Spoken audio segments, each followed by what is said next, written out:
So, Ollie, what does all this mean? Well, let's start with exactly what a standing charge is. That is a daily fee you pay to your energy provider. It's a fixed charge and it's supposed to go towards things like investment in the energy infrastructure, green energy, meter readings, things like that.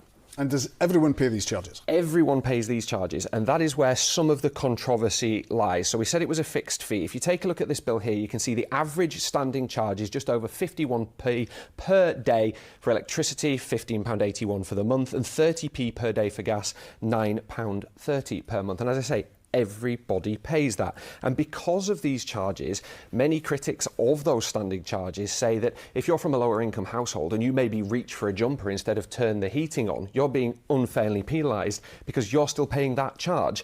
Because of that, there have been calls to scrap it or offer an alternative. That's what we heard today. But like most things, there are some important details. Ofgem has said that this isn't necessarily a cost-saving measure.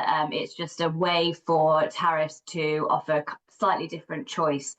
Whether or not you will save money is in the details. So if you are a very low user of energy and you're kind of making those steps to reduce your energy use as much as possible, you might find when you look at your energy bills that the standing charges make up quite a considerable proportion of that bill.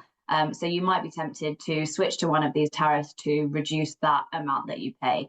But you will then have higher unit rates. So it will be really important to look at your energy usage and decide whether or not this is right for you.